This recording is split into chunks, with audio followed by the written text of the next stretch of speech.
The Mayo Experience. Mayo Experience. Mayo Experience. Mayo Experience.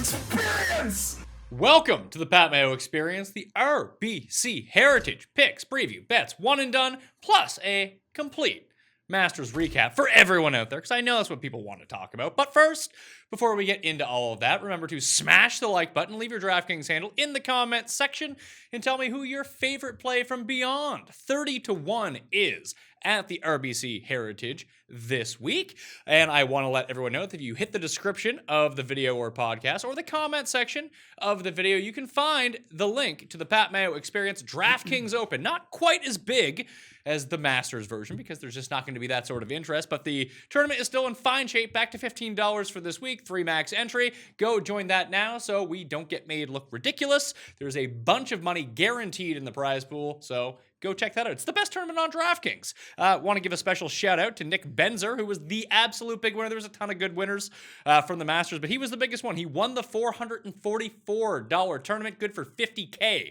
I believe, Jeffrey, that same lineup came like 36th in the Pat Mayo Experience Open. Unbelievable. Wouldn't the Pat Mayo lineup have won the Millie Maker? It did. I believe it was Nelson Adcox, too, which I feel the guy who runs the Cut Sweats account. Yeah, he won the Pat Mayo Experience Open, would have chopped the Millionaire Maker had he have entered that lineup into the Millionaire Maker. That's a bummer. Shows you the strength of your tournament, though. It does. I mean, you also have to whittle down your lineups, too, because if you play 50 lineups into the Millionaire Maker, you can only play 3 in the Pat Mayo Experience Open.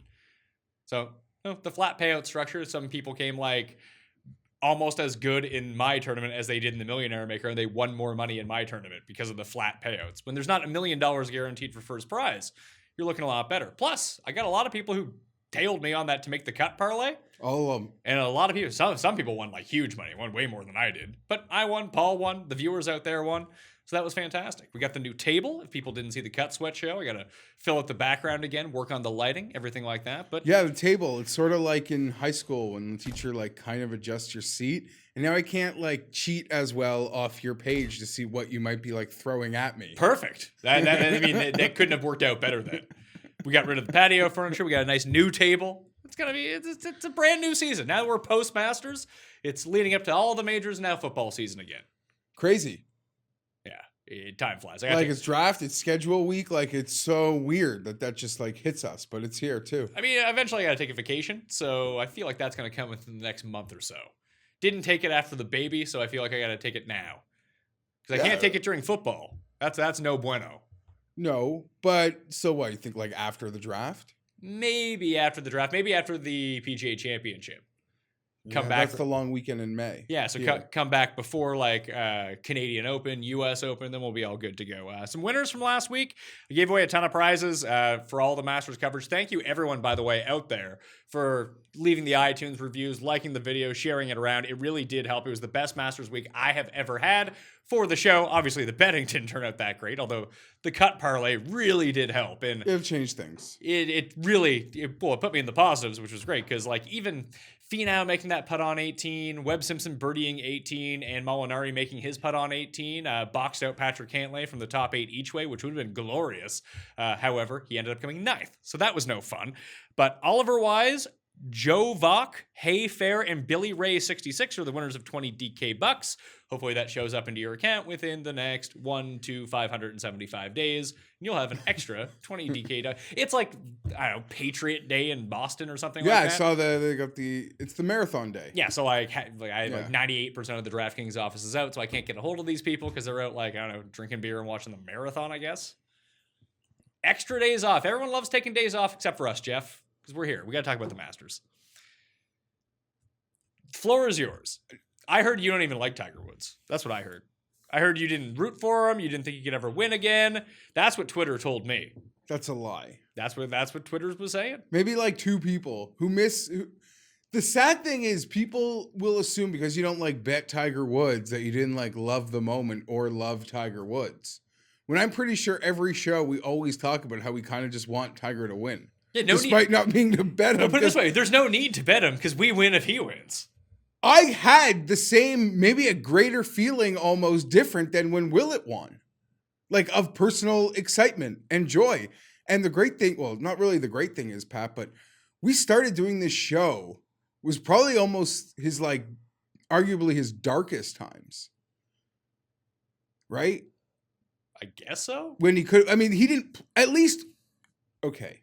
Because there's a lot of, like, not people who are watching this, but a lot of, like, layman fans that think the controversy is his ability to have, that he overcame his affairs. Oh, God, no. It's all injuries. It's all, like, he literally had his back reconstructed. That's what made it so great. That's what made it so special. That's what, to me, it was the greatest sporting event of our lifetime, in my opinion. Unless, like, your favorite team won a championship. And I don't even think that's hyperbole. But his lowest points were his inabilities to walk. Maybe the mugshot. The mugshot wasn't great. Even like the 30-second videos of him like rocking back and forth, like handcuffed to a chair in like the holding cell room. But here we are. I don't know. It felt euphoric. It felt euphoric. Every part of it. I can't remember the last time. Like, it was a bit at Belle Reve last year when we had the big Tiger chants and the huge crowds, and then the Open Championship. But where this is the Masters, people were going to pay attention anyway, and then Tiger's involved. And even just to look at that leaderboard, it was the who's who of everyone. Like, Ricky made a charge and no one cared. You know what I mean? Like, that was just like an afterthought of what happened on Sunday. If this was this time last year, like, oh, Brooks is making a run and DJ is making a run. None of that mattered. Yeah, the only thing that mattered was that Tiger was currently winning. It was like, oh my God, this is going to happen. And yeah, I mean, the types of players he beat, it's easy for us to say we're a bit younger. We're taking it in differently at this age. But before it happened, we always felt 15 would be like the greatest one. And the fact that it's the Masters to me makes it even greater, as you said. And you look at the players that he was able to hold off. And I could tell you, anyone that probably got to a high point of minus 11, not to say they think, they could have won yesterday, but the consortium of players that probably went to bed last night finding those moments in their mind where they could have won that 12, golf tournament. Don't put it into the water at 12 and you're live for a lot of them. Molinari and Brooks. Sure, but I'm talking, Finau. And I'm talking about like the Poulter. whole 4 days. Like Brooks, like I think he was on 13 on Thursday or Friday, and he 3-putted from like 18 feet. Yeah, and everyone I'm sure can find. Tiger missed 5 Tiger, inside 10-foot putts on Friday when we were doing the live cut sweat show to save that parlay, by the way, which I thank Tiger for. Tiger did not. I mean, through those first couple of days, he was playing well. He didn't score fantastic, but he was playing well. But I don't know. It's sort of, I don't even know what to say at this point. Like, it actually happened. I have a hotter take. I really wish Dustin would have made that putt on 18. As someone who was invested in Dustin Johnson winning, just to have him make it and be in at minus 13, because there was no opportunity to hedge, even though he was in second, because Brooks was still making a run. Xander ended up coming minus 12. If he had just gotten in at minus 13, at least when Tiger laid up on 18, and maybe he wouldn't have if he knew he didn't have the 2-shot lead and bogey was good, but it would have just provided an opportunity for me to get my money out and have a big win. Sure. And then Tiger could have won all he wanted. And I don't know. I have a very short list of who could win next year's Masters, and a lot of those guys were 10 under or over, or under. And I think the biggest loss of the weekend is, like, you get this feeling Patrick Cantley is going to be like the new Louis Oosthuizen of Masters odds. You think so? Yeah, I mean, like, he's going to. I guarantee he's like. I don't even know what a 2020 number would be, but like, you're not getting over 50 to 1. You don't think so? No. Why not? I mean, he had one good Masters. We'll see. I think he's going to win. He had a miscut, and now he made the cut. I think he's going to win between now and next year, and I think the hype will. And maybe that's just me, like, sort of backing my feeling that he's going to win a Masters. But him starting, 2 overs, 2 over on Friday night, a real kick in the pants. But I don't know. The whole thing. And then, like, I never doubted for a moment after 16 he was going to win, even though it was still very close. Dustin still had a putt. Brooks still had a putt on 17, but I never for a moment. And my wife, who's very close in age to both of us, certainly didn't watch Tiger back in the day. She's seen a lot of like 3.0 Tiger, even before he hit his shot on 16. She's like, I've never seen that look on his face ever. Hey, the killer look was back. Like, he's the best front runner of of any athlete I can ever remember.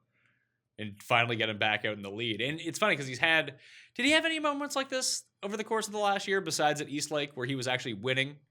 Because he was in the mix a lot, but he couldn't come from that pack. And he finally got up in this one where he was Sunday and he was winning. It was like, uh-oh. And I don't give Belle Reeve there were some great moments there, and it felt like could happen. But it felt like he never had a chance. Yeah, because he got to tied with Brooks and some of the leaders before they got to play the 3 easiest holes on the course. Yes. So it never felt like it was a lot like Cantlay after he made the eagle on 15. It's he's up. I know, but everyone's I'm running still through the kind of par hoping fives could now. he stick it on 16? But yeah, almost more like Bubba or it's like he's there, his name's kind of there, but it's almost those guys haven't played those holes yet that are giving away. You have a clean drive on 15 and 13.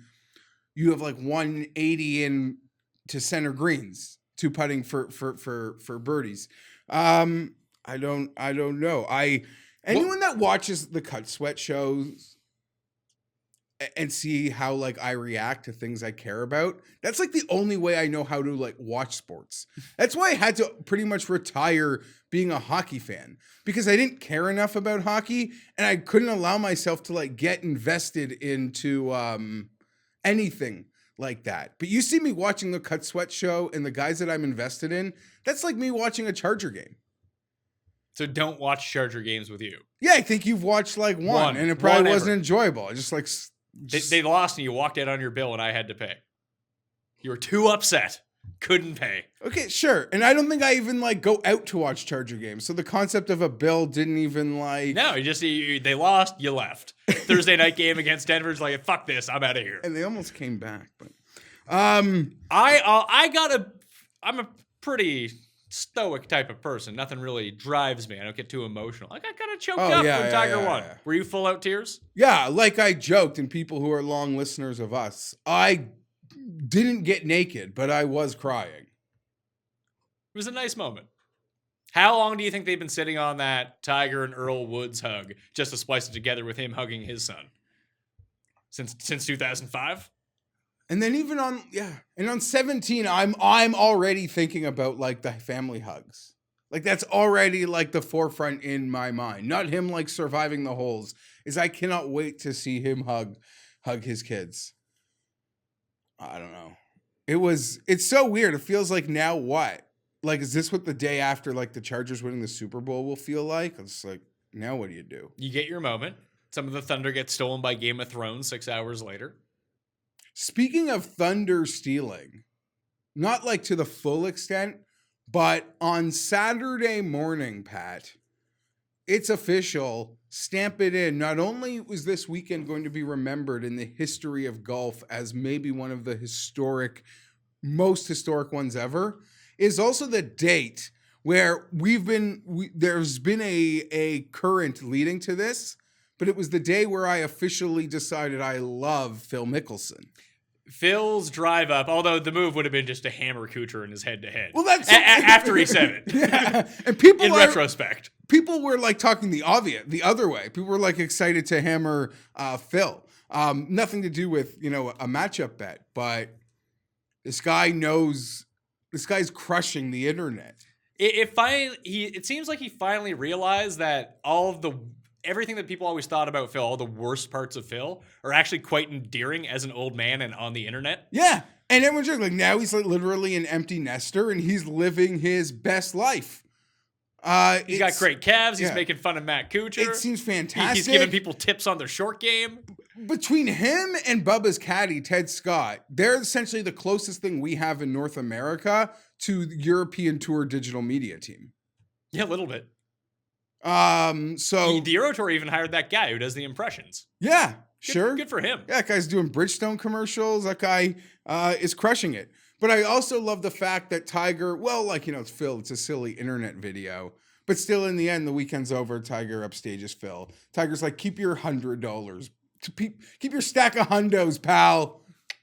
But now it also sets up the dream scenario, Pat, of next year. There's so much on the line, in my opinion, in my brain of hyperbole, for next year's Masters. Okay. Because now someone can get a green jacket from Tiger Woods. I think that's less important than Tiger actually winning the green jacket, but sure. No, but I'm like, as we're just looking to the future, how exciting that could be. And now my wife, while like laughing before and through the weekend about me saying like, could I make it into wallpaper in our house? She kind of joked on Sunday night that like, how would you even make that into wallpaper? So I don't know. At this point, I might have the cold cellar. Okay.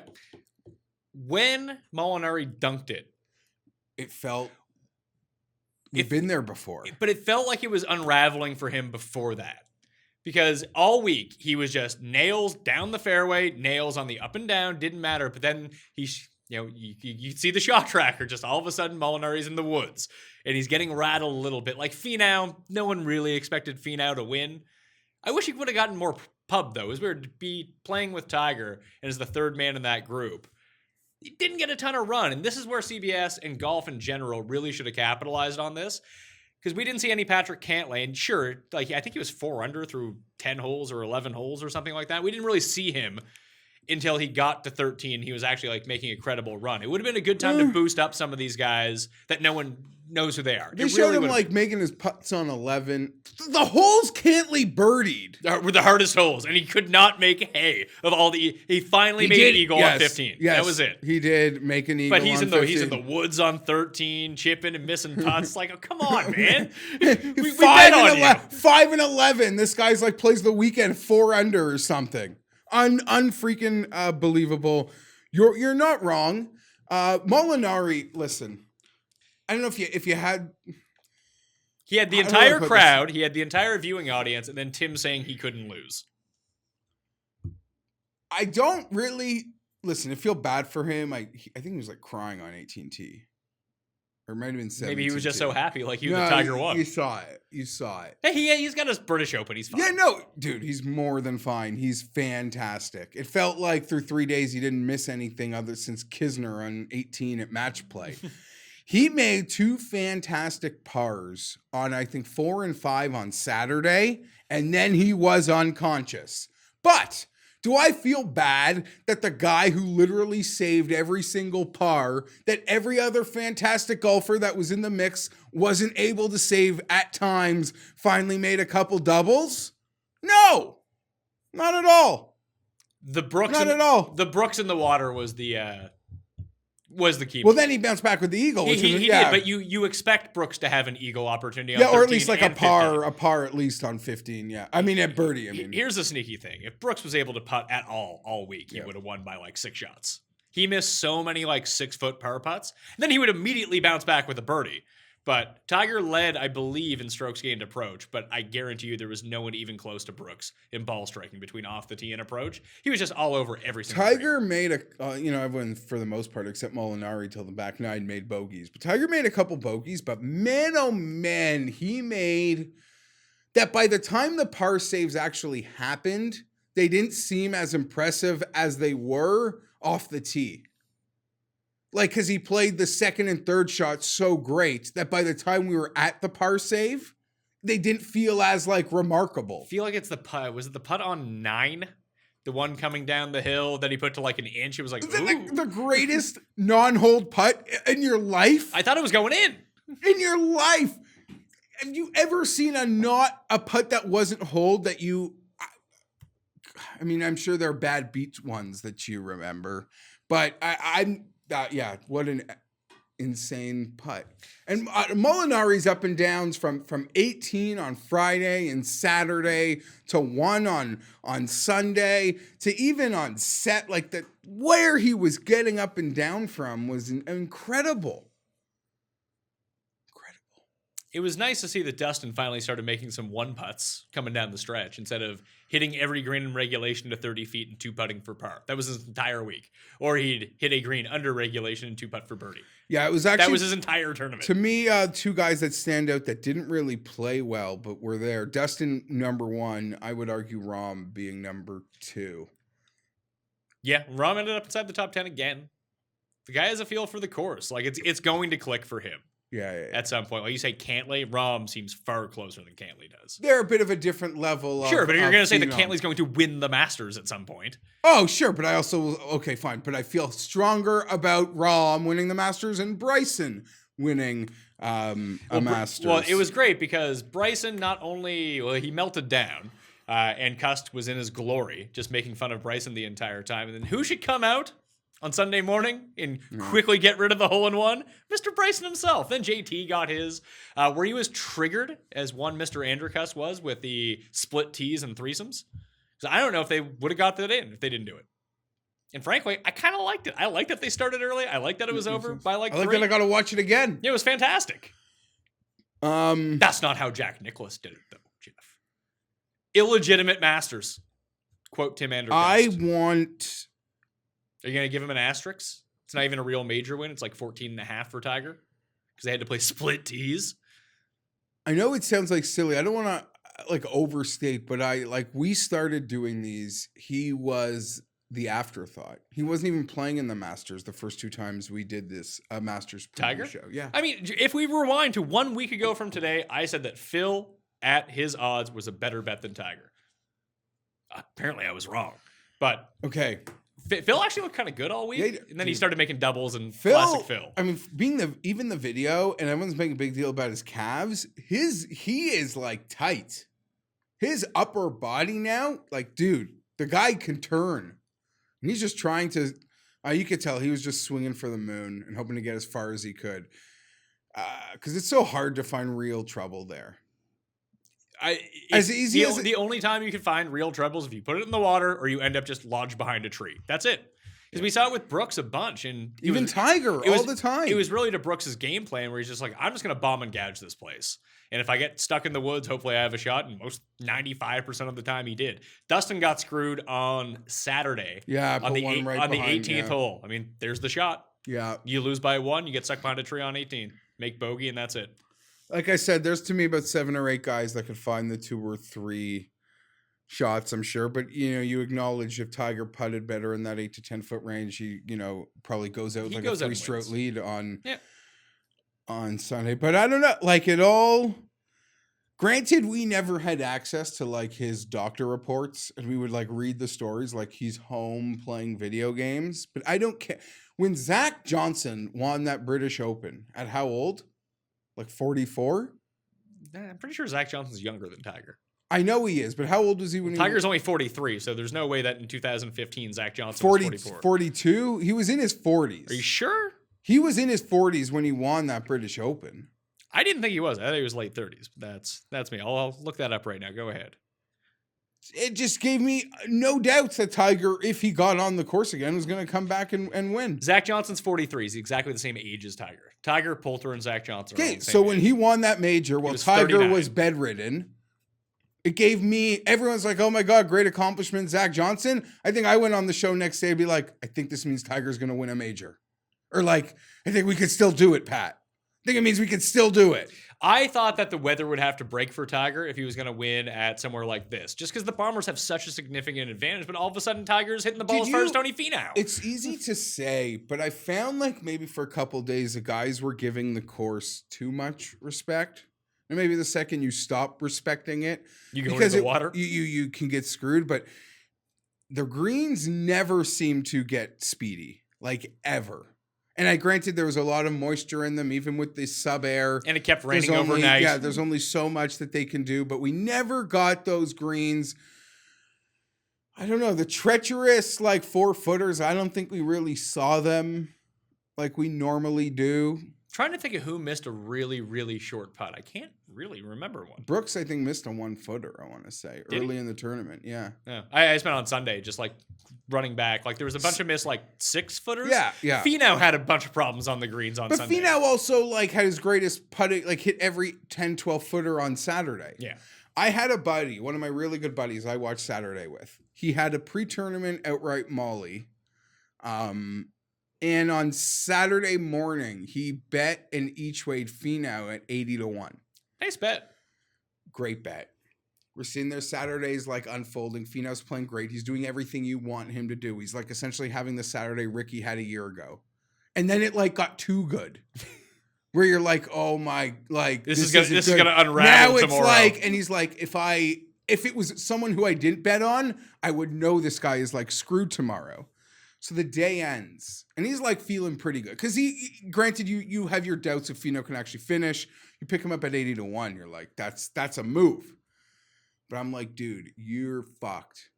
He's like, what do you mean? I go, you get to spend tomorrow cheering for Molinari and Finau, and then for the rest of your life, when this is played back like Jack Nicklaus in '86, like you're gonna resent it.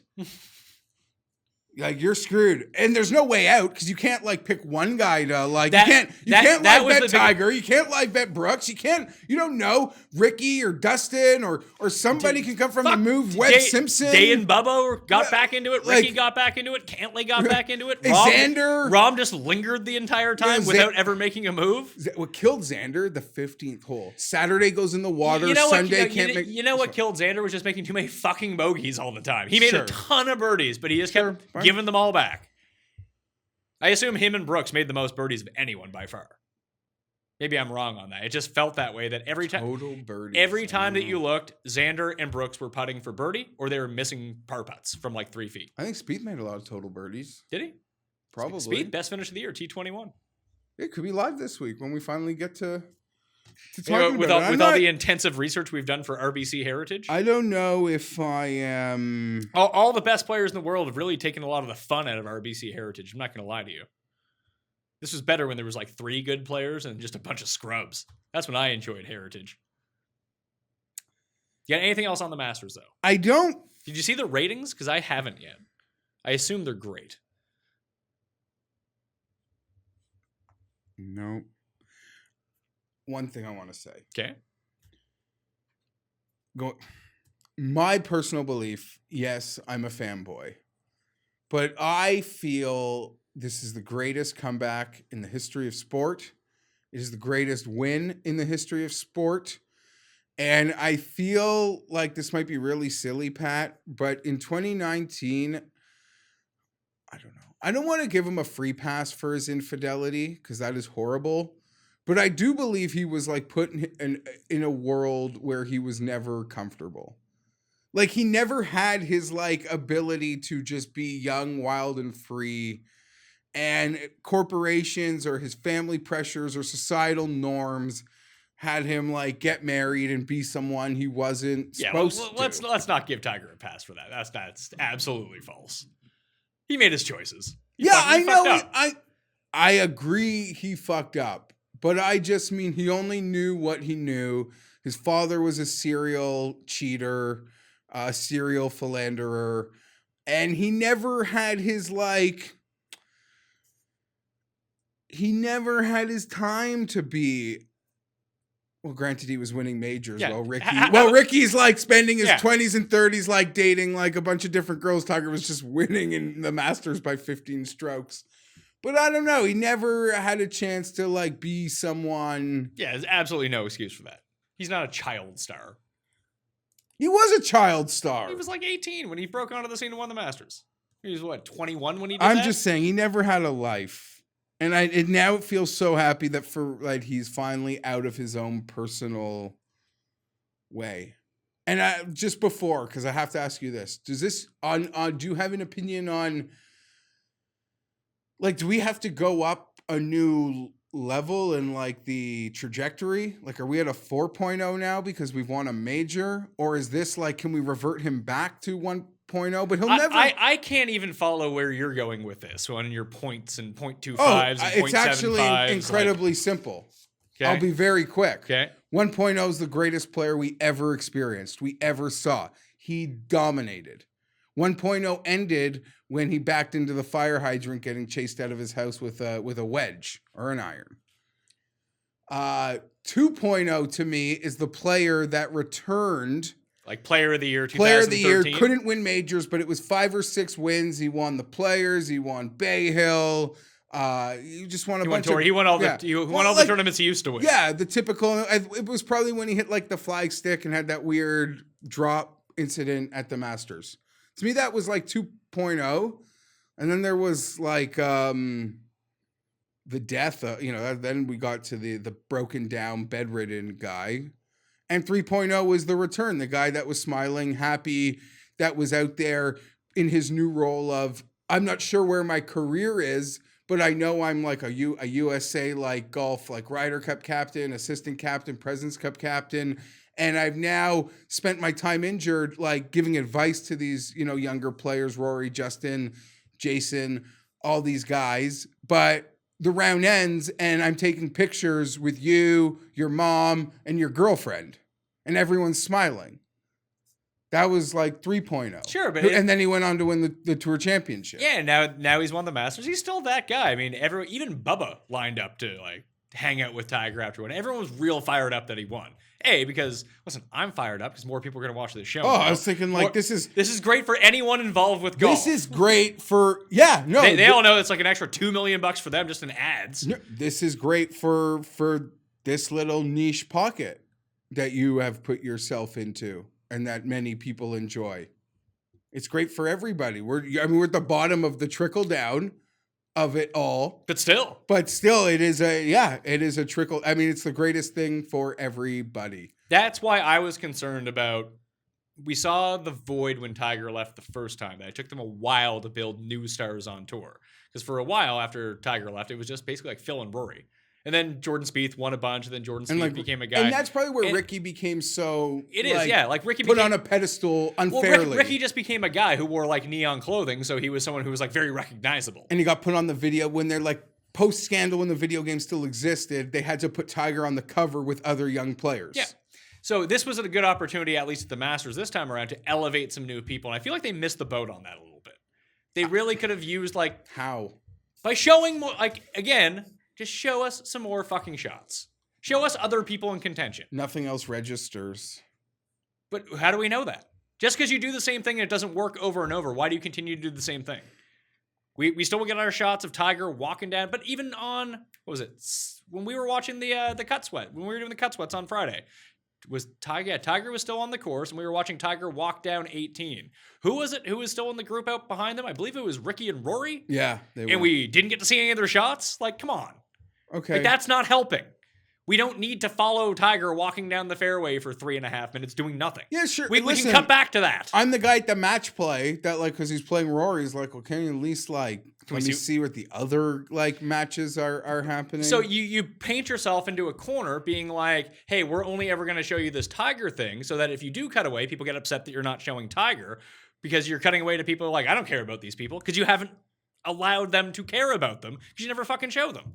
Like, it was great that we finally got some Bubba and Jason Day towards the end when they started making a run, but it's not like they were not in play all day. Yeah, you had to get to like 11 to get on TV.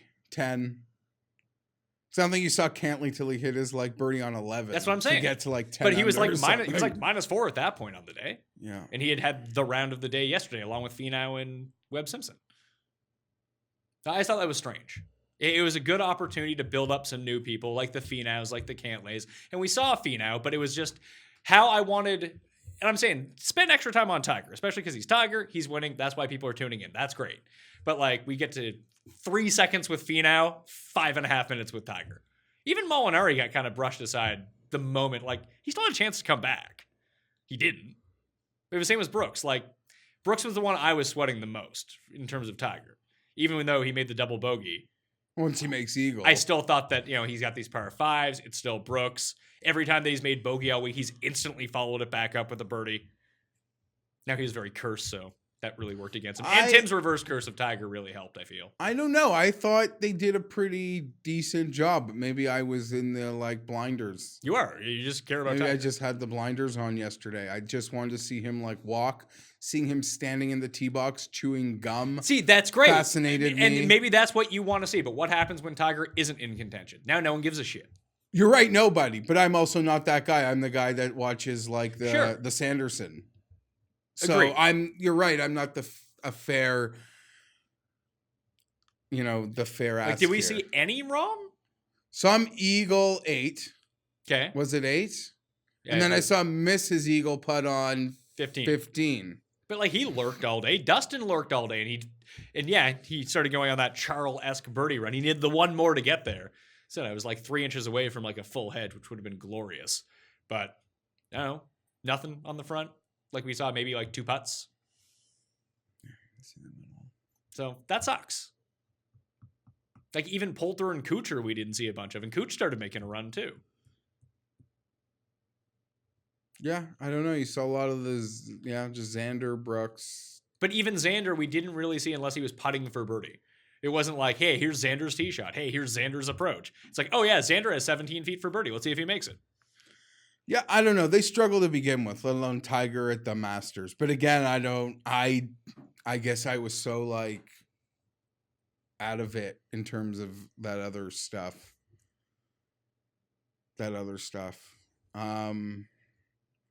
Whatever. Feels good. I like the fact. No, never mind. What? You like the fact? Blank? You got to finish that sentence. You can't leave us hanging with a blank. No, it was just such a great feeling. And I like caught myself snickering. I wish I had like the means to just hire a forensic accountant to go through my Twitter feed and find like all the haters. What do you care? I don't really. You do. You wouldn't bring it up if you didn't care. No, because there's some people that were like so vocally mean about shit. Who cares what some jabroni on the internet says? 3 years ago. Yeah, like no one cares. These guys are fucking losers. Anyway. Great news for the legalization of gambling in America and Tiger Woods winning, being the most, us kind of like laughing like, oh, of course Tiger's the most popular bet. People line up to go bet Tiger. Har, har, har. Nothing could be better for golf betting than, it's bad for the books, but they just made a lot of customers for life. Like, oh, golf betting's easy. I'll bet Tiger and he'll win. Sure. A lot of people walked up to that window. It's like if Spieth had won. Tiger and Spieth were the 2 biggest bets. One of those guys wins. The books take a beating, but you get those people in for life. The one thing I'm actually quite annoyed at myself about, and I think this actually happened to a lot of us, like in this like inner thing, is I never really thought about, maybe it was the number was low. I never really gave deep consideration to him winning. The only guy that was really deep in there that would have won, that really would have kicked me in the nuts would have been Dustin. I wasn't thinking about betting Tiger at 10 or 14 or 12. It was 14 and 12. I was thinking about betting a lot on Dustin at 10, sort of like you I did. So that would have been the one. But I'll tell you, being lucky enough to sit here across from you and keeping my DMs open, they can become a cesspool. But at times there are people with like real access and real information that like try to reach out. And a couple of them like I have befriended. And there are about 3 people who are close to the scene all told me when I asked them who they picked to win the Masters, they all said Tiger. I was like, you're the close. Like you see, like, yeah, like the British Open was a warm-up. The PGA was a warm-up. It's his most comfortable track. It's just all gonna like happen. Like they with such confidence, these people thought he would win. And I'm sitting there like as the bettor, like, I'm not betting that. Like I'll be just as happy if he wins as if, I have like a ticket. It's like a life-changing ticket. That'd have been awkward. But still, that's all. So I'm like, I don't know why. I guess I should trust those people more. Yes, should. But are they not going to tell you Tiger? And how often do people say this guy's playing great? He's absolute trash that week too. No, but it's like, give me one pick who's going to win. Tiger Woods, like with all the great players and everyone playing well. But you also have to, even from a betting thing, though. But sure. There are people who understand the betting board, like it's Tiger. But there's also people who just want Tiger to win, too. These are not people that are trying to glad hand me like a Tiger compliment. It's like, who do you think is going to win? These are like affiliates of tour players who are sometimes inside the ropes. And that I'm just saying, I was like, nah. I'll like, and I don't think many, yes, like people bet Tiger, but I don't think many of like the hosts of like people that do like what you do and what I get to come here and do with you really bet him. I didn't see him on a lot of like cards. Gut bet him. No, shout out Derek Farnsworth. Noto. He won another big one. He won $50K yesterday. I believe he bet on Tiger as well. So it was out there. People had the faith. I didn't think he was going to win, so I didn't bet on him. I thought Dustin was going to win.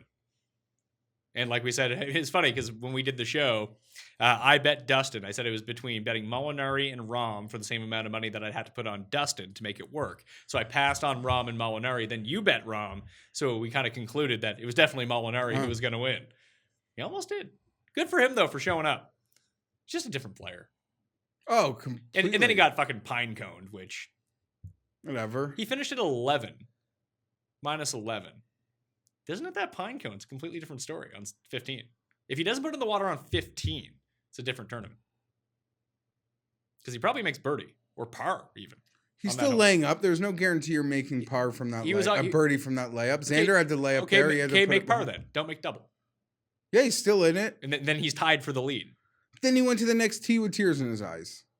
Sure, and he still ended up at 11 under. Yeah. He had a big par putt on 18? Yeah, to ruin the can't lay each way. That was great. Anyway, Heritage? The Pat Mayo Masters? Friends don't unfollow friends. Hi, Chad. It's Chad. Okay. Getting your personal stuff out? I like it. I thought you would caught that. RBC Heritage. All right. Harbour Town, you're just looking around for a reaction here? No, I think I got approval from the back of the room. Okay. RBC Heritage, Harbour Town, week after the Masters. Best field ever for this tournament. This is your Masters. It used to be my Masters. We got 7,100 yards. We got Pete Dye. We got a coastal course. It's nice and short. Satoshi Kodaira won me $20K last year. So the last 3 years of the tournament, we hit Brendan Grace at 40-1 the week after we hit Willett at the Masters. It was 4 years ago then. Or I guess, sorry, there have been 3. This is the 4th. This is the 4th. So 3 years ago, we hit that. 2 years ago, we hit Wes Bryan in the running. He was 30-1 on the. You hit it before. I hit it in running on the Sunday morning. Last year, obviously, I had Siwoo and List both hit my each ways. Then Kodaira came through for me on the big DK lineup and won me all the money. So very good vibes for me at this tournament. But I don't like to see all these names. Let's go to the top of this board. They ruined our tournament. It's stupid. Dustin 8-1. Molinari 14-1. Xander and Bryson 18. Cantlay 20. Cantlay has 2 top 10 finishes and 2 starts here, by the way.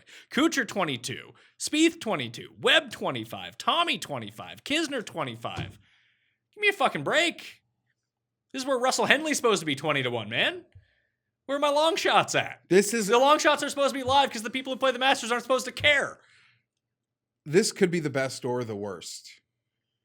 Because does seem like there are some opportunities here for us, but like you, I kind of joked. I had heard, the trickle effect of guys like that guy's playing the Heritage and that guy's playing the Heritage. I knew it was stronger, but this board almost blew me off my chair, Pat. I got no bets in on anyone from this range. I will say that the best value, and you hit it right on the head as soon as you looked at the sheet, is Tommy Fleetwood is exactly the same odds to win this tournament as he was to win the Masters last week at 25-1. That seems kind of crazy. Yeah, it's like, okay. But here's the thing. This is a course where we've just seen, like, I wouldn't say a prototypical winner, but you have like Wes Bryan, Grace, Kuchar, Furyk. Kisner plays well here. Webb Simpson plays well here. Like, this is a spot where guys who don't hit the ball so far off the tee tend to do pretty well. And you need a short game because these are some of the tiniest greens on tour, the lowest average driving distance of anything. It's all about angles. All about angles. You can be in the rough. That's fine. As long as you're on like the left side. Because this Pete Dye track will get you. And each of the past 6 winners have been trailing by at least 3 strokes entering the final round. So I'm saving a lot of my money for early morning on Sunday and just hammer some guys like 50-1. Does it feel like it's kind of like Valspar in that sense? Yeah, I'd say it's a pretty good corollary with Valspar. But then you saw a guy like Dustin who doesn't fit anything about Valspar. Playing well because he's fucking just Dustin. Sort of smash it out there. He can club down and because he's Dustin. And if his wedges are on point, he's hitting his 8-10 footers. The issue is there might be too many of those guys this time around at Heritage, where last year, like, it was Dustin, Leishman, Casey. Bryson wasn't one of those guys. It was Dustin, Casey, maybe Molinari was in that group. I can't remember. There's 4 guys who were like really good who showed up to Heritage. And I think 3 of them missed the cut and Dustin came 16th. And that's only because he had a really good Sunday when like the winds picked up. They had to finish early. It was on tape delay on CBS. But Didn't Fienberg beat Kisner? Oh, no, you're talking about last year. last year, 2 years ago was a Fienberg-Kisner playoff almost. that was like 5 years ago. Wes Bryan won 2 years ago, and Grace won the year before that. I believe Fienberg did beat Kisner in the playoff the year before that. Okay. So that was 4 years ago, not last year. But It was tape delayed. that was tape delayed as well. I remember Well, listening it on the radio, on the PJ radio. That's how I listened to Kadira make his putt in the playoff last year over C. Woo! Oh, see, that was my worst beat of the year last year. You had every chance to hedge because Siwa was the favorite at every moment of that And playoff. he kept, too. I didn't hedge till the playoff, but he kept missing like 4.5 footers on 4 straight holes. Like, it was like, okay. Anyway, here we are. I said to you, Do you want to bet any of these favorites? Because I don't. I don't want to bet them. I do have memories of Bryson like always being in it, and then he got like, didn't he was right there? I think it was 2 years ago, and he got right up on was that last year. rock wall, That was sand. Last year. That was last year. Okay. He made an 8 on a par 5, and he ended up missing the playoff by a stroke last year. Yeah, because he got such a bad break. Like, it went in the bunker, but it went like it stuck right against like they have like wood pillar walls in the bunkers, at least on this specific hole. Mm-hmm. So what happened to him? He's played this event 3 times. It was his pro debut after he was a low amateur at the Masters 3 years ago. Top 10 that year, missed the cut the year after, was 3rd last year. So it's a good Bryson course. It's a strategy course. And has anytime Fleetwood been you here? I don't recall Fleetwood having been here, but maybe. Don't super remember. Not going to lie to you. Bit of a Masters hangover going on here. I try to go this one from memory. No, he's never played Heritage. Granted, he's gone to courses and for his first And never won time. because he's never won on the PGA Tour. So Those are the guys I like to bet. sure. Losers. So my card actually starts in this middle range because it's going to be just. Hanan? I'm just going to play the hits here. All the guys that I've been currently riding, 5 of the past 7 winners of the Heritage have either not played or missed the cut at the Masters the week before. So I'm going Im, I'm going Ann, and I'm going, well, I got to go with C. Woo! Kim. Okay. All at 40-1, all with the each way. In and Am are bets I'm going to make. I didn't need to I hear you kind of say wanted that. to bet Kokrak at 42, but he has a top 10 at this course in the past. You've been doing that. I want to go, like, to see Leishman at 50. That was his Masters number. Sure, but Give me something. To, real bad track. He plays this event every year and like has Always one sucks. decent finish ever. okay. But I believe last year he was like 16-1 at this tournament. Should we not be betting answer at 7? Oh, okay. Let's just stick with I don't want to go too jumping ahead. Ann and Sung Jae seem like really strong bets. I'm sure you're laughing at Fitzpatrick being shorter than them. Yeah, but he had a decent Masters again. He played well at API. This is the type course. of course. But we say that, but he sucks at this course every year. Yeah. Kisner's too short. Kisner's too short. Poulter just kinda in terms of odds, he's too short.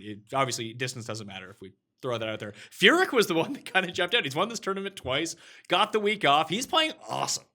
Awesome right now. I don't mind Furyk at all, but I don't know if I have the stomach to like. Have the 33. I want to save some money for Sunday morning betting here. But I am like stuck in this like rut of betting guys who haven't won anything, anticipating they're going to be there, wanting to be there instead of a staple of consistency and a guy I'm probably confident would be there on Sunday in Jim Furyk. Jordan Spieth is also interesting this week. And I'm not a Spieth guy, but I've seen him as high as 25-1. I don't think it's a horrible bet, but it's not my brand. Yeah, I'm just not gonna hit the 20s. Like Bryson and and Cantley are the two that pique my interest the most. But I don't know if I want to back Cantley at 20-1. Part of me feels like I have to. All right, well, you can do whatever you like. Because like Webb Simpson plays well at this event almost every single time.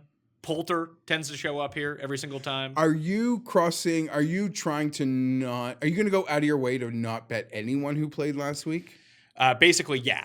There's one guy that I am betting, and so the reason we ended up on Grace 3 years ago, as you recall, was versus he was the second highest ranked player in the field per world ranking. Yet they were giving him to us at 40-1, and he was like the 12th highest ranked guy. Last year, the only reason I ended up with any Satoshi Kodaira was that he was like the 8th highest ranked player in the world. He was like 300-1 and $6,100 on DraftKings. This year, I'm betting Matt Wallace. Matt Wallace is the 38th ranked player in the world. He's 75-1 to win Missed the this event. cut. Missed the cut last week. Let's He's do out it. of sight, out of mind. I'm in at 75-1. Again, a number that you would have had to lay on Matt Wallace at API. And, match play. Yeah. When he had a bit of juice, now he missed the cut. Now he's awful again. Yeah. No, I don't mind that. Also, a guy that I've seen, like Rafa at 80. Rafa at 80 is super interesting. I just worry that his short game is so bad that you need short game here. And you look at who's won. Matt Wallace, not the best, as evidenced by last week, not a super great short game, but it's also hard to judge the Masters versus any other place too. Never played it before. Like he's a debutant at the Masters, and the guy can't get it up and down because he can't figure out the greens. I'll give him a pass. Statistically, he's actually quite good around the greens in the tournaments leading up to the Masters. I mean, to think that you had to swallow like 60s on Rafa at much harder fields, it's kind of enticing. Rafa's played this once before he missed the cut, but whatever. Yeah, I don't know. So the only other bet I have in from there is Luke List at 80-1. Of course. I believe he was 80-1 here last year too when I hit him on the each way. Came third. Missed the playoff by a stroke. You know why? Because he lost a stroke putting. But these tiny greens, he has a really good short game. I'm in on List. So that's why it was an even worse beat, because I'd see Woo and List. But I came in with a smile because Pat won so much money. It was fantastic. It was. The only other one I really considered was Ryan Moore, who's just playing great. Yeah, I mean, any of those guys, like Moore. I know Knox was a guy I think we liked at Valspar. He made the Albatross. But Moore played really well at Valero. He ended up storming the leaderboard on Sunday. The ball striking has really been there for him. You always kind of like him to these courses that aren't too long. Cam Smith doing it? Cam Smith, Snedeker? No. Snedeker's won this event. Remember, he was the one, because this is the Luke Donald Open, if people don't quite know. Great. With his 8 top threes in 12 years. But Donald was basically winning it, and I think Snedeker shot like 63 on Sunday to force a playoff and beat him like 6 years ago. CH3. I know I'm just kind of tossing names, but this is the morning after the Masters. CH3 is interesting, but like if he's at 50-1, although I don't love Leishman, I mean, I'd rather bet Grace, McDowell, Leishman, Hoffman, Knox all around him. I'm not going to bite on I'm the actually sort of really into that post 70 through like 90 range, because that's where there's List, there's Wallace, there's Rafa. Answer at 75-1. I was so high on him at Valero, made him my one and done. He played fine, but it was like a home event. How did he not get into the Masters? It feels like he's been playing well enough to be top 50 in the world. His win was in Australia, so maybe he didn't get that. Doesn't get the automatic invite, but I feel like he played well enough there. He finished really well with the Players. I don't know, it just felt like he's been playing well enough over the past year. Who was the best player to miss? I think he might have been On, or who was the first guy to miss? I believe On was Masters? 51st or 52nd when it came out. Grillo did that last week. I didn't have any Grillo. I had Grillo to make the cut parlay. Oh, he got the shot tracker error in our favor. Okay, just to back the bus up, that app was so fantastic. Yeah, it was good. You might have experienced they weren't making errors, so that's what made your shot tracker. It was that weather delay that screwed it, because it came back like hole in one, eagle. It was like, oh my god, what's going on here? And then it didn't catch up in time, so he misses the 5-foot birdie putt on 18 to miss the cut at +4. Then I check back like 20 minutes later, all of a sudden he's +3, and we can't figure out where the stroke came from. They didn't give him birdie on 17. Last weekend was like. I'm sure everyone can relate to this, maybe, unless you were the kid at the top. But it's like you got to go to that like kid's house that had like every game and like a pool table and like pinball machines and like all the consoles. And you like come home and you got like Nintendo 64, which is like great, but you just came from. That's what I'm saying it's going to feel like when you on Thursday when you load up that PGA app. Yeah, it's going to be bad. They should be ashamed of themselves for the crap app that they have after watching that Masters app. Not to get too off base. But you're going to anyway. The Masters invests in itself. They do not care about anyone else. Just like this stuff with like the cameras and the great shots and being able to go back and relive whatever you want. I don't know about you, but I like even got to flirt around with some Tiger shots last night, because someone did the work and said like, it's like if you're going to go rewatch Game of Thrones, like just watch these episodes. So here are the shots to go These back are and the watch. shots, like just go back and watch like these ones from the 4 days. So I got to do that. It was fantastic. But the logistics of the PGA Tour doing that are exponentially different. It would have to be on the individual tournaments. I feel like the PGA Tour isn't taking this like 60-man crew and they're like 38 skeleton cameras and running around the country. It would almost, that was strictly just the Masters. it would seeing almost the have future. to. It would almost have to be an outside sourced company that their job is to go do. But then this. every week they have to train new kids in like the local cities. Like it's not. No, I'm saying that it would have to be like you have to pay people to go do this. And that's a whole like extra production crew. And I understand it's money, but I'm saying people like just want it. That is just what we got was the Masters investing in itself. Sees where the future is going. They're ahead of the curve. Obviously, they were probably influenced by a great partner in IBM, who I gave after Tiger Woods won the silver medal of Masters Week with that performance in that app. Before I get, how great was Hovland in Butler's cabin? He was awesome. He was so happy to be there. Was he not the luckiest guy as great as his trajectory is, but to be that guy for the Tiger thing, and then even him and Tiger, as Nance was starting to talk, were still like yucking it up in a private conversation. And then I know someone joked, it was one of my favorite tweets. It's nice to see some orange in Butler cabin on late in the day on Sunday. I wish I could credit who tweeted that, but that was a nice little touch. And how awkward must it have been for Patrick Reed as Tiger's talking about how his love of father. Yeah. Patrick Reed's just sitting there. They really got through the whole Patrick Reed. You've been a fantastic champion, Patrick. Now go fuck off. Never win again. So yeah, we'll go back. You're going back to you gotta, I don't know. You were single for the week and you got that like pretty 10 out of 10 girl, but now you're going back home and you got the PGA Tour app.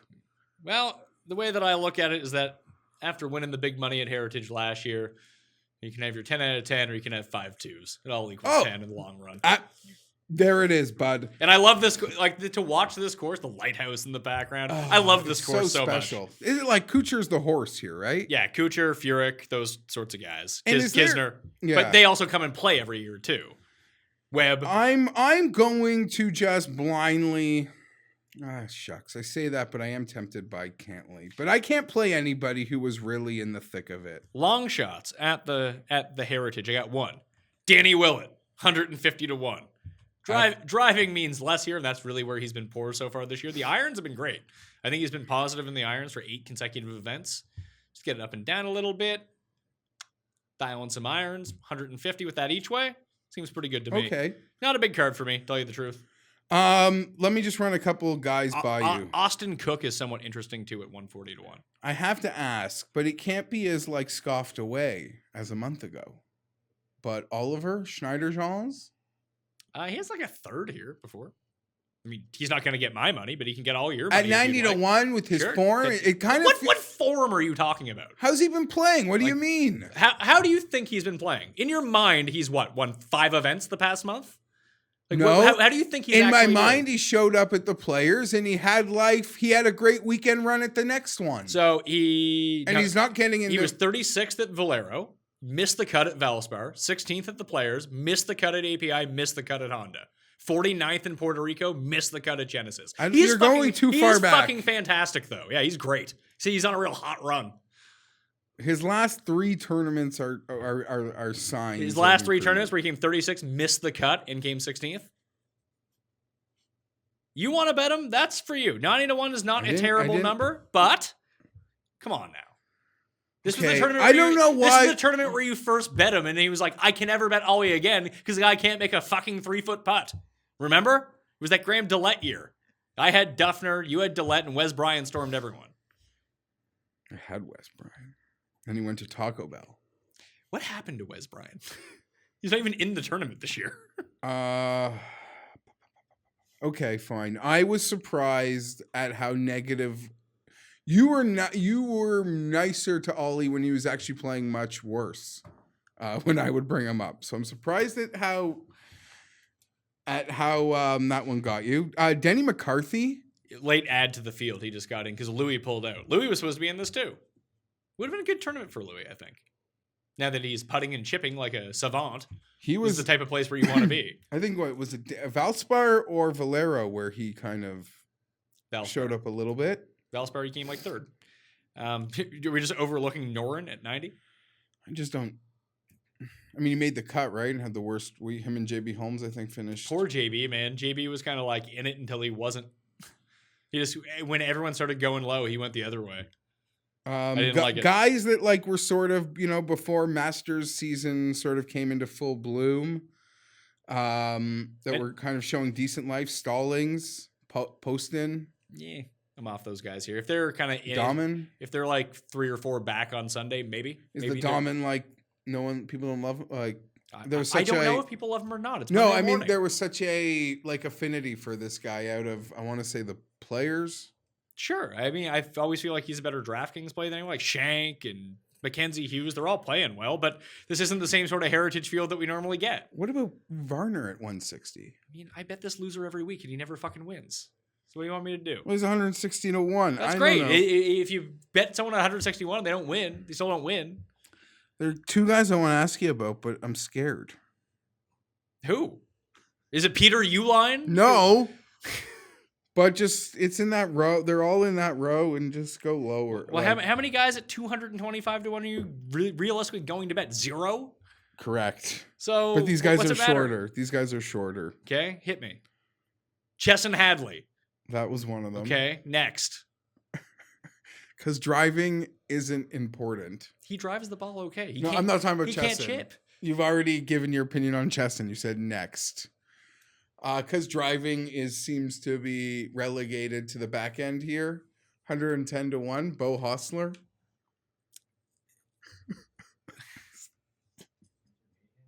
Yeah, where is Hunter Mahan? Is he? I don't know. Probably. Boo Weekly's back for the first time in ages. Are you going to bet Kodaira? Probably not, no. Probably Are should. you going to roster him? I might. I don't know how much he is on DraftKings yet, but maybe. Probably owe it to him. Oh, my God. Subfield event legend, Aaron Baddeley? Yeah, this isn't a subfield event, though. I think he may have won this event like 13 years ago or something like that. Hopefully he got a sponsor in the last since we feel like last saw him. All the guys that you just talked about, Ollie included, maybe they make the first round leader card, Jeff. Maybe that's the way to play that. I don't really have a affinity for much. Sung JM. Sungjae, yeah. And Abraham Answer. So, let's wrap this up. The quick picks. Oh, before we do that, Justin Harding. I feel like he's just going to be a trendy play this week, but he's 90-1. Any love? I mean, you can bet Justin Harding, who just played well at the Masters, or you can bet Ollie, the same number. Justin Harding, who's won events before in his career, or Ollie. I will bet you Ollie does better than Harding. Okay. I don't know what we'd bet, but I don't know. I mean, I have no faith in either of them, but sure, if you want to give me that, I'll take Justin Harding. The guy, I don't know, the week off. How bad has Zach Johnson been? Not great. Yeah, because he keeps at these like course that suit him.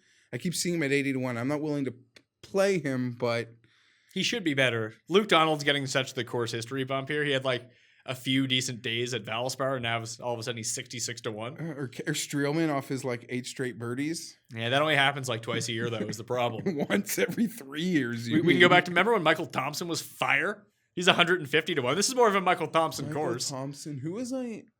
Oh, you had a couple guys, like, I don't know, just going back. Your Mohoffs.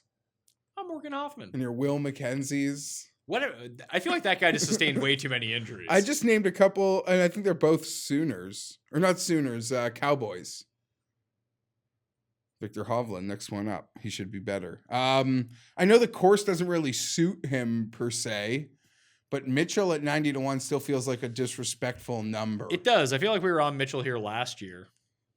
You were on Mitchell a lot last year. Yeah, I know. So it'd be hard to differentiate. That's why I can't quit Luke List, because that might happen. I'm really surprised after not playing last week, you're not into Kokrak. I can only take so many guys at 40-1. I picked the guys that I wanted to pick. If Siwoo wasn't 40-1 and I felt like I had to be in on him, I'd be in on Kokrak. And I still might have room for him or Furyk because I start at 40 this week. I don't think that's a bad Siwoo number. It's only because, like, If anything, I think it's embarrassing. Like his Valero number was like 80. Yeah, it was- which was like wrong. it was good. He almost won. He almost won until he didn't. Hey, but- he cashed the each way. That's all. Yeah, yeah. That's all I'm here for. Siwoo each way. He's got 3 of them. Let's have another one this week. yeah, listen, to expect a win is insanely. Especially when Corey Connors can't miss. Good for Corey Connors. Live your best life, man. He had a good Masters too. Great Masters. And if you watch Canadian television during the Masters, you would have thought he won the Masters. in those time periods where they're not on TV yet, but we just get this like live This is at, the only person live they at talk about. Canadian version. It's the only guy they do talk about. All right, quick picks. I wish I had the stones to pick Furyk, I tell you. Quick picks for the RBC Heritage, like I mentioned. I'm starting at 40 to 1. I'm playing the each ways on all of them. I'm going Team Korea. Got Byung-hun An, I got Sung Jae Im, and I got Kim. Then I'm dropping down to 75 to 1. I got myself some Matt Wallace, got some Luke List at 80, Danny Willett at 150. Pretty light card full of long shots for me. What are you going with? You're in on no one as of yet, so. I haven't made a bet. No, that's why I'm curious to hear.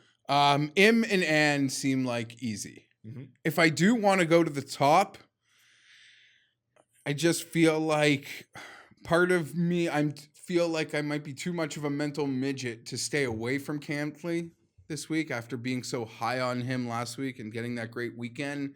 And like part of me wants to think like, yes, he played well. Yes, he was in the Masters.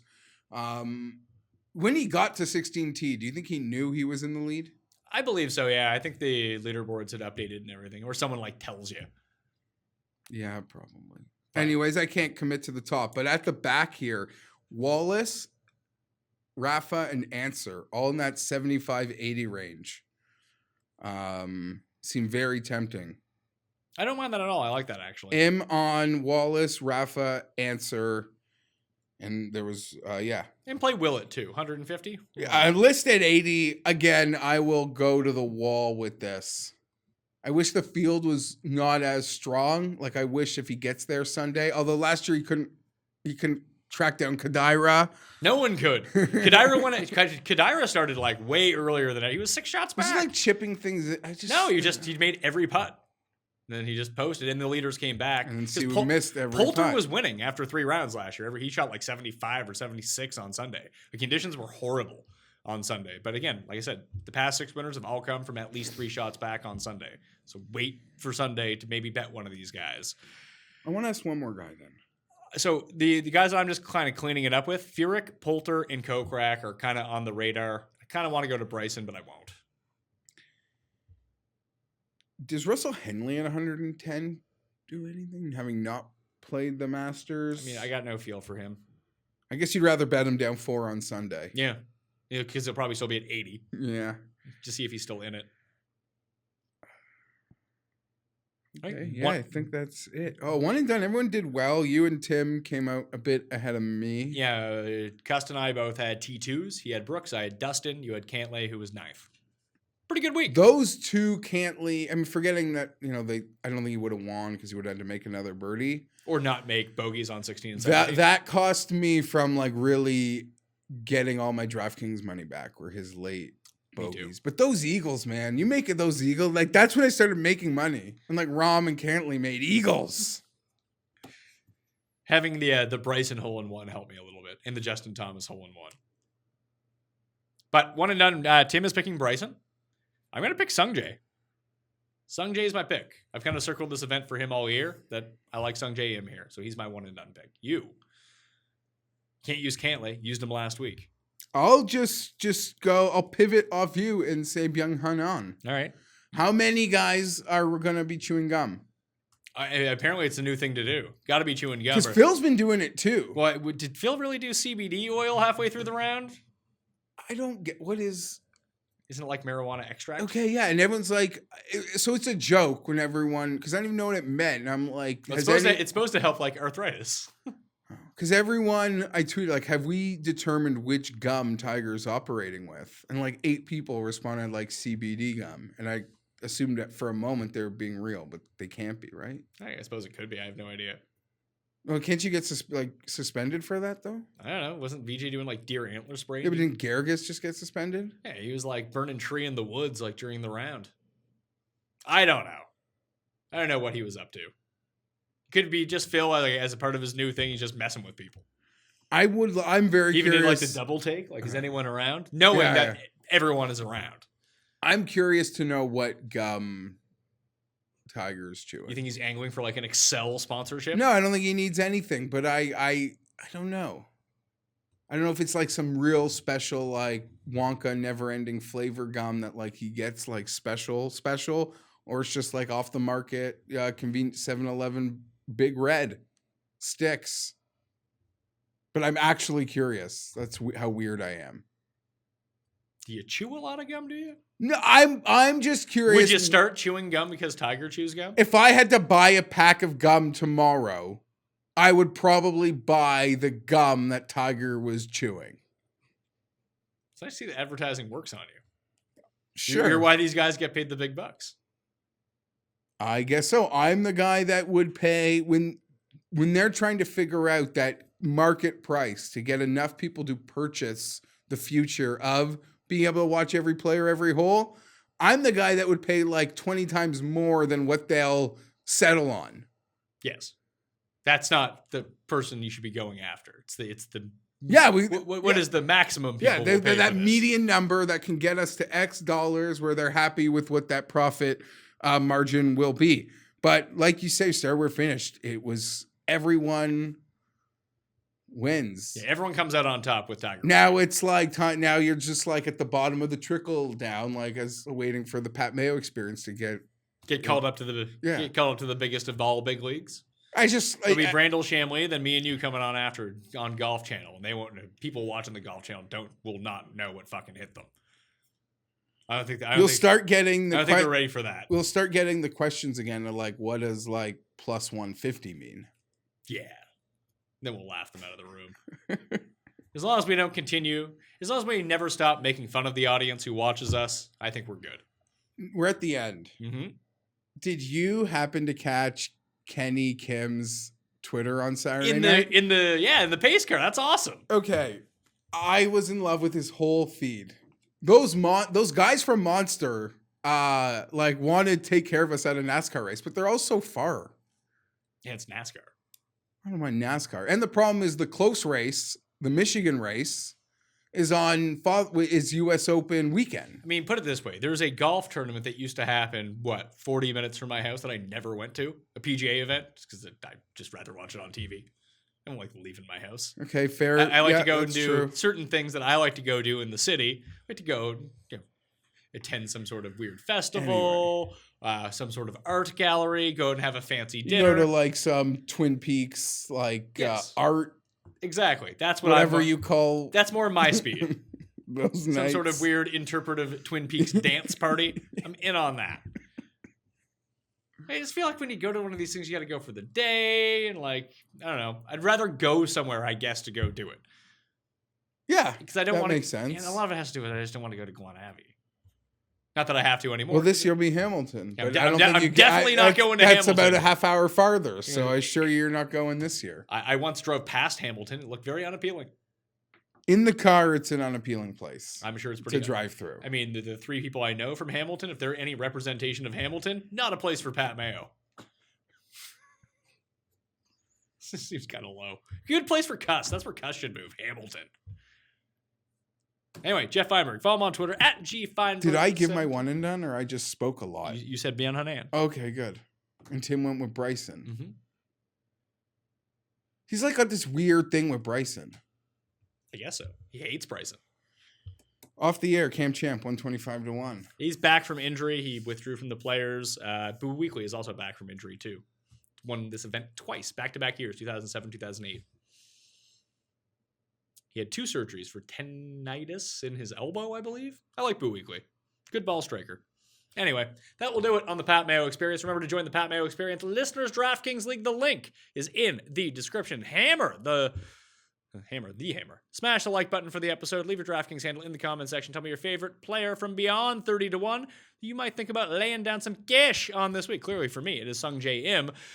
And that will do it. Rate and review, subscribe to the podcast. I know a lot of you did that last week. Don't be afraid to do it again. Always goes a long way. And if you do leave your DraftKings handle and leave 5 stars and something nice about the show, you'll be in a draw for 20 DK dollars as well. Ben Raza back on the show tomorrow to break down the entire DraftKings slate. That'll do it. I'm Pat Mayo. Thank you for watching. I'll see you next time. That Mayo experience! Experience!